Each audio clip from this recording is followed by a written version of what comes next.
అందరికీ నమస్కారం. ఈ ప్రవీణ్ పగడాల సంస్మరణ బహిరంగ సభ 24వ తారీఖున తలపెట్టామన్న విషయం మీ అందరికీ తెలుసు. దాని గురించి పోలీస్ పర్మిషన్ గురించి ప్రకృతి వేదిక పక్కనున్న స్థలాల యొక్క యాజమాన్యాల దగ్గర నుంచి లెటర్స్ తీసుకుని ఎస్పీ గారికి సబ్మిట్ చేయడం జరిగింది. నేను 3 సార్లు ఎస్పీ ఆఫీస్కి వెళ్ళాను. అది అడిషనల్ ఎస్పీ మురళీకృష్ణ గారిని కలిసి ఇచ్చాను. ఎండార్స్మెంట్ పంపిస్తున్నారు, పంపించలేదు. కానీ వాళ్ళు దాని మీద వర్క్ చేస్తున్నట్టుగా నాకు తెలిసింది. ఎందువలనంటే వాళ్ళు మనం యజమాని యొక్క పేర్లు కూడా వాళ్ళ ఫోన్ నెంబర్లతో ఇచ్చాం లెటర్స్. దాని సందర్భంగా వాళ్ళు యజమానులందరినీ పిలిచి మీరు ఇష్టపూర్వకంగా ఇచ్చారా లేకపోతే బలవంతం చేశారా అంటే వాళ్ళందరూ ఇష్టపూర్వకంగానే ఇచ్చాము. వాళ్ళు ఎవరో చనిపోయాము, మీటింగ్ పెట్టుకుంటాం అని చెప్పారు. దాని గురించి ఇచ్చాం. ఇది గవర్నమెంట్కి వ్యతిరేకం అంటే వ్యతిరేకం ఉంది, హర్ష్ కుమార్ గారి మీద అభిమానంతో ఇచ్చిందని వాళ్ళు చెప్పడం జరిగింది. జరిపిన తర్వాత వాళ్ళని కొంత జరిపించడానికి విసిగిస్తున్నారు. చాలాసార్లు ఫోన్లు, ప్రతి స్టేషన్ నుంచి ప్రతిసారి ఫోన్లు చేయడం, వాళ్ళని ఇబ్బందులకు గురి చేస్తున్న విషయం కూడా నా దృష్టికి వచ్చింది. సరే, ఈ నేపథ్యంలో ఎస్పీ గారు ఆయన ఫోన్ ఎత్తట్లేదు. సరే అని చెప్పి రాజానారాయణ గారికి ఫోన్ చేశాను. ఫోన్ చేసి ఆయన అంటారు, వాళ్ళు ఎవరు మీకు పర్మిషన్ ఇవ్వలేదంట, మేము రికార్డ్ చేసామండి వాళ్ళ వీడియోస్ని అన్నారు. అంటేను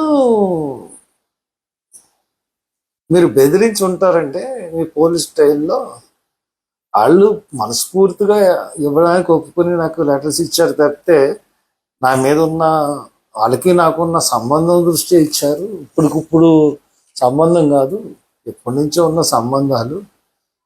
దాని మీద వాళ్ళు మా పక్క స్థలాలు వాళ్ళు కాబట్టి ఆటోమేటిక్గా ఇస్తారు.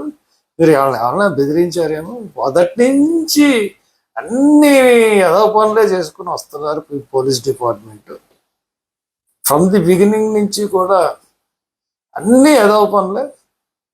అంటే నా ఉద్దేశం ఏంటంటే ఇది హత్య అని చెప్పడం, హత్యని చెప్పకపోవడం, యాక్సిడెంట్ అని చెప్పకపోవడం, వాళ్ళ పైన నుంచి వచ్చిన ఒత్తిడి వల్ల ఆ ఒత్తిడి, ఆ ఫ్రస్ట్రేషన్ అంతా నా మీద, ఈ హర్ష్ కుమార్ వల్ల ఇదంతా వస్తుంది, లేకపోతే ఇది క్లోజ్ అయిపోను అన్న దాంతో వాళ్ళు నన్ను రెచ్చగొట్టడానికి ప్రయత్నించారు.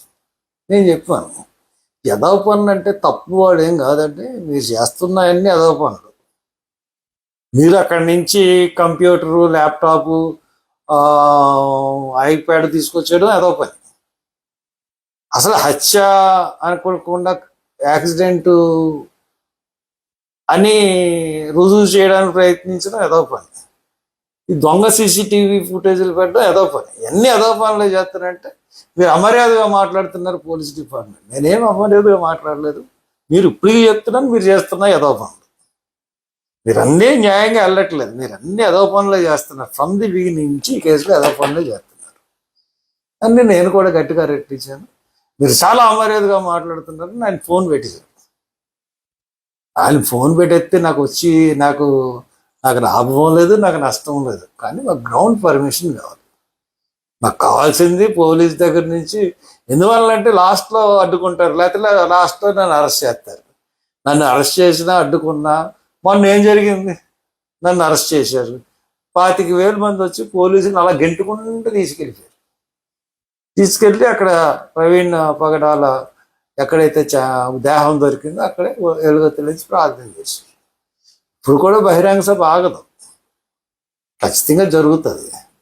వీళ్ళు అడ్డంకులు పెడుతున్నారు. ఇన్ని అడ్డంకులు పెట్టినా మీరు వచ్చేయండి, 24న ఖచ్చితంగా జరుగుతుంది సభ, వచ్చేయండి అంటే పోలీసులు, గవర్నమెంట్, వీళ్ళు ఒక సభ పెట్టుకోవడానికి అబ్జెక్షన్ ఏంటి? ఒక సంస్మరణ సభ, బహిరంగ సభ పెట్టుకుంటానంటే వీళ్ళకి అడ్డేంటి? ఎంత ప్రభుత్వం ఒత్తిడి తెస్తుంది, పోలీసులు ఎంత ఒత్తిడి తెస్తున్నారో మీరు అర్థం చేసుకోండి. సెక్యులర్ వాదులు అందరూ అర్థం చేసుకోండి. మనం ఎట్టి పరిస్థితుల్లో 24వ తారీఖున సభ జరుపుతాం. ఇది మీకు తెలియజేద్దామని మేము ముందుకు వచ్చాను. Thank you.